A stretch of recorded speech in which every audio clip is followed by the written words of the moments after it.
Hello gorgeous soul friends, thank you so much for tuning in. My name is Hannah, welcome to my channel, and it's such an honor to be a part of your wondrous earth experience today.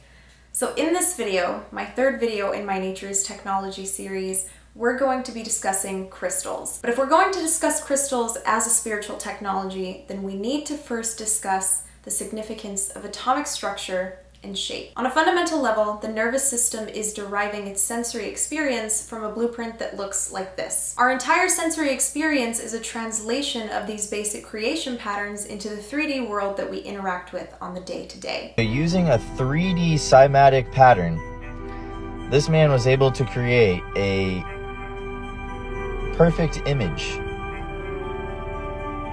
using sound and light.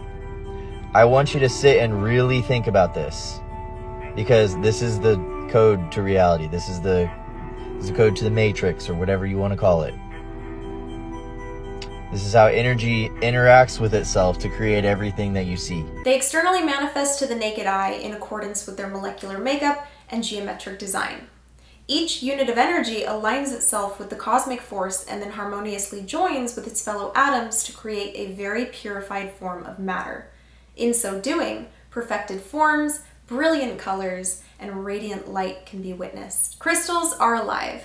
They obtain a consciousness that is different from the consciousness of you and I, but since it doesn't express qualities of consciousness in the way that we understand, most write them off as completely inanimate. Crystals are capable of receiving, containing, projecting, emanating, reflecting, and refracting light. You could think of crystals like SD cards on a camera, or like a USB, or an external hard drive. The reason I compare these concepts is because all technological processes are ideas sourced from esoteric processes present in nature. We don't need to insert crystals into our bodies to access their information in the form of memory. They have an etheric, Bluetooth-like connection to us, meaning that we can access their wisdom and healing from a distance too. All minerals retain memory from the earth.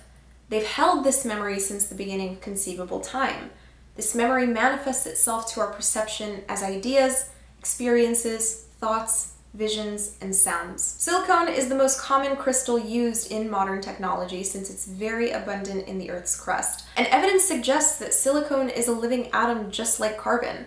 One of the primary characteristics that makes a living atom is its ability to chemically react with almost anything that comes near it, which both can do. And get this, there's a species of sea sponge called the siliceous sponge made entirely out of silicone dioxide. So there's already evidence of silicone life. If silicone is conscious and is the second most abundant element in the Earth's crust, then from that we can deduce that we exist on a highly sentient crystal ball. The Earth is alive. It's an organism that's connected to an even more vast and grand macroscopic ecosystem. So let's get into crystalline technology. This isn't some new age woo-woo. We're already using crystalline technology every single day, okay? If you have a phone, if you're watching this video on a screen, then you are utilizing crystalline technology, whether you're aware of it or not.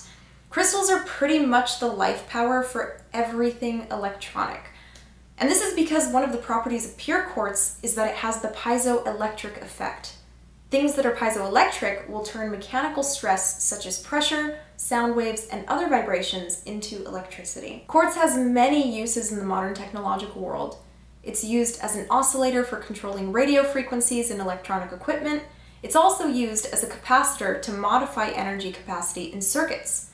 It's used as a transducer to transmit energy from one system to another, and as a condenser that will store energy. As I mentioned before, crystals are capable of receiving, projecting, emanating, containing, reflecting, and refracting light. This isn't just the light of life that expresses itself in the form of you and I. This is also the case for electricity. Electricity is decayed light, which is why it grounds, making its way down toward the underworld. It is an harmonic force of energy, meaning its energy is affiliated with left brain thinking. And it's a label when referring to the masculine aspect of consciousness. So all of these things are connected: harmonic energy, left brain energy, masculine energy. It's all just an impulse, which is why ever since its discovery, we have seen more left brain influence than ever in our known history. Rudolf Steiner says the harmonic electricity can therefore overwhelm a civilized man only so long as he blandly and unconsciously electrifies the atoms and thinks that this is quite harmless. and that through working with electricity, the modern contemplation of nature has, in its unawareness, become a demonology, a worship of demons. Electricity is a host for the consciousness of lower astral beings, just as the light of life that expresses itself in the form of you and I is a soul. Our sun, the source of organic life-bringing light, is referred to in the Romance languages as soul, because our soul is light. The extent of a crystal's power isn't accessed through external pressure alone.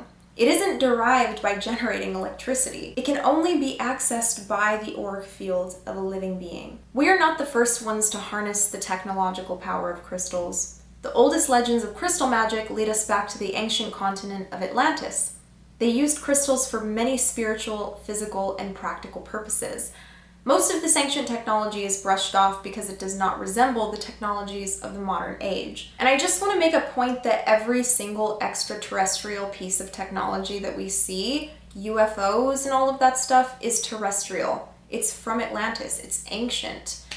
There is nothing new under the sun. As Edgar Cayce has stated, we in the current era are a karmic replication of our Atlantean ancestors. The civilization never truly ended. It just evolved and changed and transitioned and ultimately evolved to replicate itself and to repeat a lot of the same karma and circumstances that were present within that era of civilization. Black budget science has access to technologies that were present from that day and age, and that's the real fucking conspiracy.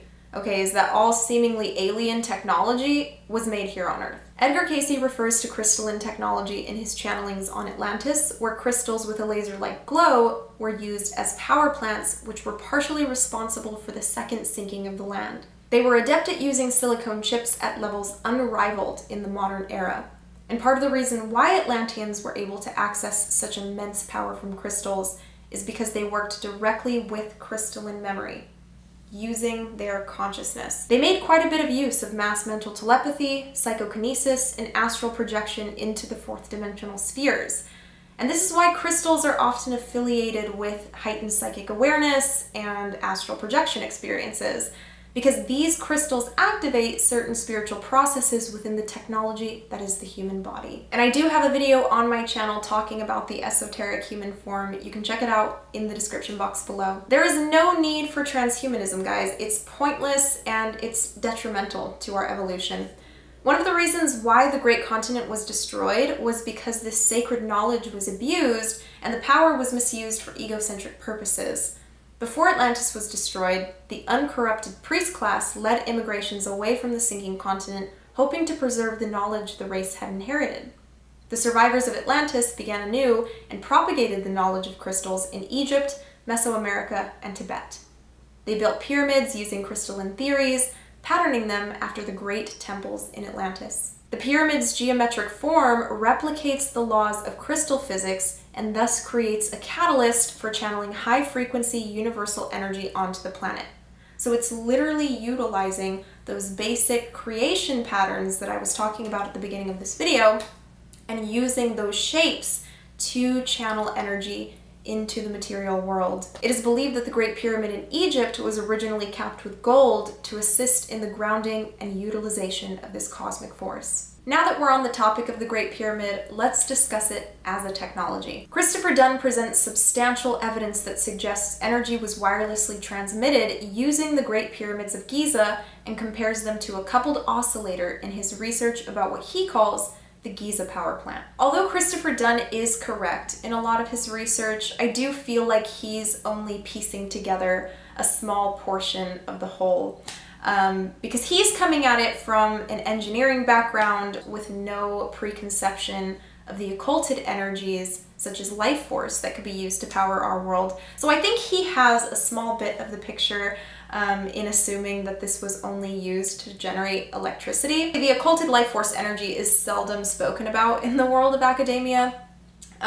So most of the modern world can only conceive of electricity when we think in terms of utilizing power. So I can see why Chris Dunn looked at the chambers of the pyramid and immediately thought power plant.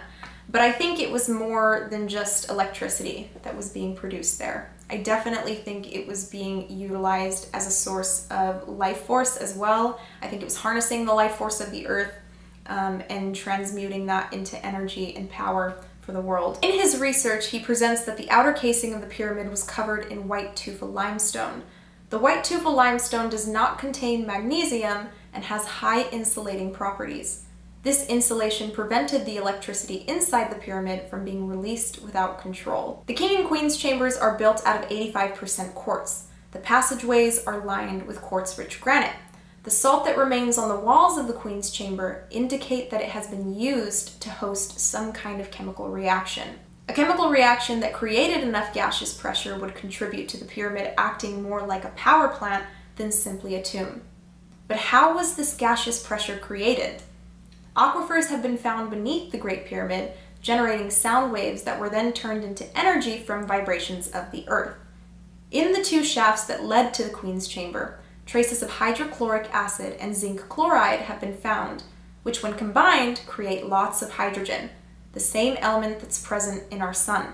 It makes up our sun. The pressure from this hydrogen gas reaction builds and rises into the Grand Gallery, where the pressure compresses the granite and creates electricity using the piezoelectric process discussed earlier. The Grand Gallery resonates at 440 Hz and emits an F-sharp chord. This chord resonates in a harmonious frequency with the Earth. The relieving chamber also contains beams that resonate at an F-sharp chord and is known as the Helmholtz resonator. So they were literally using the vibration of the Earth, turning that vibration into sound through water, turning that sound into gas, turning that gas into pressure, and turning that pressure into electricity. Tesla's Wardenclyffe Tower was also built on an aquifer with copper and iron rods extending down into the water. This tower was created to channel electricity out into the atmosphere.